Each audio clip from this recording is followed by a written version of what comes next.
Provinsi sudah mengikhlaskan untuk merealokasi dan juga fokus kepada COVID-19.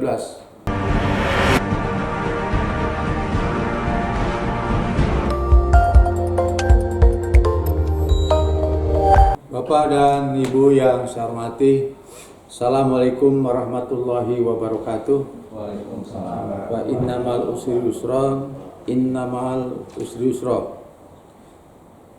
Di balik kesulitan pasti ada kemudahan.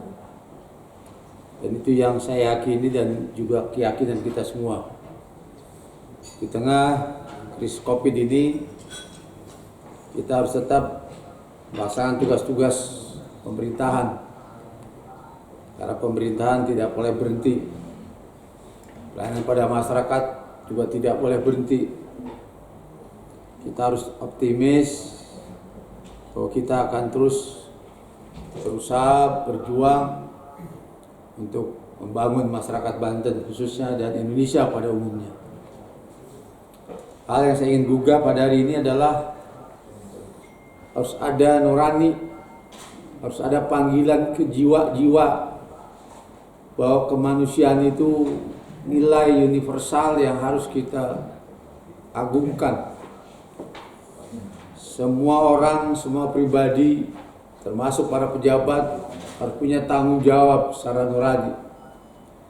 Diperintah atau tidak diperintah, disuruh atau tidak disuruh, ditugaskan atau tidak ditugaskan, bahwa personalitas kita sebagai seorang warga negara bangsa Indonesia harus ada solidaritas, harus ada tanggung jawab sosial, harus merasa terpanggil untuk bersama-sama kita fokus melawan corona yang terus terang saja sudah merupakan lawan terberat yang kita hadapi sekarang. Oleh karena itu saya ucapkan terima kasih pada Bappenas yang telah hadir, pada forum koordinasi pimpinan daerah yang telah hadir, wakil gubernur yang telah hadir, dan segenap yang hadir di sini adalah bentuk tanggung jawab kita. Berapa poin yang perlu saya sampaikan di dalam forum ini yang tidak biasanya kita lakukan setiap tahun, tapi ini adalah satu hal yang sangat istimewa. Walaupun kita di tengah menghadapi krisis, kita masih tetap secara optimal untuk berjuang menyelesaikan tugas-tugas kita. Yang pertama adalah perintah Menteri Dalam Negeri yang berkaitan dengan COVID-19, penanganannya. Semua anggaran harus sama-sama kita sepakati untuk diarahkan masuk dalam biaya tak terduga. Ini sudah Inmendagri. Bantuan keuangan juga semua diarahkan dalam rangka realokasi dan refocusing terhadap. Jadi fokus kita, alokasi kita sudah, tinggalkan dulu. Mudah-mudahan kita berharap pada Allah Subhanahu wa taala bulan ini clear, selesai, tidak ada masalah corona. Baru kita kembali lagi untuk melaksanakan program-program yang sudah kita sampaikan. Jadi mohon kepada semua pihak, pejabat, pemerintah provinsi, kota dan kabupaten, kita harus ikhlaskan. Provinsi sudah mengikhlaskan untuk merealokasi dan juga fokus kepada COVID-19. Dana-dana yang ada baik berbentuk untuk dengan rakyat yang berkaitan dengan jalan dan sebagainya, semua kita fokuskan untuk itu. Dan ini adalah suatu tanggung jawab dan kewajiban kita dalam rangka mengamankan social safety net. Kita berharap bahwa bulan ini sudah bisa selesaikan, atau paling tidak kita harus ancar-ancar dari sekarang dan kita prediksi sampai 2 bulan dan seterusnya. Jadi ini yang pertama. Poin pertama, provinsi tetap bersikukuh untuk mengalokasikan dana bantuan keuangan, dana-dana yang ada di provinsi untuk direalokasi dan fokus pada penanganan COVID-19. Itu yang pertama. Yang kedua, tentunya kita koreksi terhadap indikator makro. Contoh saja pengangguran 8,03% dari jumlah penduduk. Tapi berdasarkan konfirmasi dan hasil diskusi saya dengan BPS, akan terjadi ledakan pengangguran pada tahun 2020 ini. Ini yang harus menjadi catatan kita. Bahkan BPS bilang sampai Oktober akan terjadi pengangguran sekitar 40% lebih. Sekarang saja faktanya sudah banyak perusahaan yang merumahkan tenaga kerjanya. Catatan dari Dinas Naker tenaga kerja sekarang sudah angkanya sudah sekitar 9.321 orang. Belum lagi yang mereka bekerja di sektor informal dan sebagainya. Mal tutup, restoran tutup, dan sekarang sudah tercatat menurut Kepala Dinas Perindustrian sekitar 33.000 orang. Jumlah keluarga yang terpapar di Provinsi Banten 671 kepala keluarga, sama dengan 3.600.000 orang. Artinya sudah ada peningkatan secara drastis dan dramatis. Ini yang harus menjadi tolak ukur kita.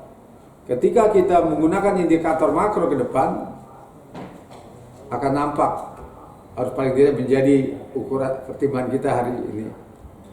Terus dari pertumbuhan ekonomi, BPS memperkirakan Banten ini turun sekitar 3%. Kalau kita baca dari berbagai informasi, mudah-mudahan tidak terjadi, Indonesia pertumbuhan ekonominya sekitar 1% kurang lebih. Begitu juga soal indikator yang lainnya, IPM. Tentunya karena berkaitan dengan kesehatan, ini juga akan terjadi degradasi, penurunan. Termasuk di dalamnya daya beli turun. Harga-harga merangkak mulai naik, walaupun di Banten masih cukup aman. Stok untuk bulan pertama ini masih ada. Bulan kedua juga. Masyarakat sedang panen sekarang. Tidak kekhawatiran. Tapi paling tidak dengan banyaknya PHK, banyak industri yang tutup, ini akan berpengaruh. Karena kemarin pertumbuhan daya beli masyarakat, pertumbuhan ekonomi juga banyak ditentukan karena meningkatnya upah atau gaji karyawan. Begitu juga kemiskinan. Kemiskinan kemarin kita cuma 5,03%. Bisa jadi ini juga akan melonjak dengan naik, dan ini harus menjadi perhatian khususnya para perencana. Jadi oleh karena itu, indikator yang digunakan oleh Bapeda untuk 2021 ini memang indikator atau yang optimis. Tapi kita ada baiknya juga, memang harus optimis. Hanya kita beberapa penyesuaian dan perkiraan bagaimana pasca seandainya virus corona ini dalam 2 bulan ini sudah bisa kita selesaikan, dalam arti sudah tidak lagi, dan ini perlu diperhitungkan pada bulan Oktober bagaimana kita melihat perkembangan yang akan datang. Saya kira itu saja yang bisa saya sampaikan, dan tentunya saya berharap ayo semuanya kita harus merasa terpanggil, tanggung jawab kita bagaimana juga melayani masyarakat, dan harus kita juga hitung, saya lupa tadi, social safety net. bagaimana kita melindungi mereka, bagaimana kita memberikan fasilitas mereka, bagaimana juga tentunya kita bisa menyantuni mereka. Ini juga perlu juga menjadi bahan telahan kita bersama-sama. Saya kira itu Banten maju, Banten luar biasa, dan kita optimis bahwa Banten sebagaimana yang kita lakukan sebelumnya, tahun-tahun sebelumnya kita selalu memberikan yang terbaik buat rakyat Banten. Selamat bekerja, selamat bermusyawarah. Dengan mengucapkan Bismillahirrahmanirrahim, secara resmi saya buka. Mudah-mudahan Allah Subhanahu wa taala memberikan kesabaran, kekuatan, kemampuan kita untuk mengatasi berbagai persoalan termasuk krisis COVID-19. Amin. Hasbunallahu wa ni'mal wakil, ni'mal maula wa ni'man nasir.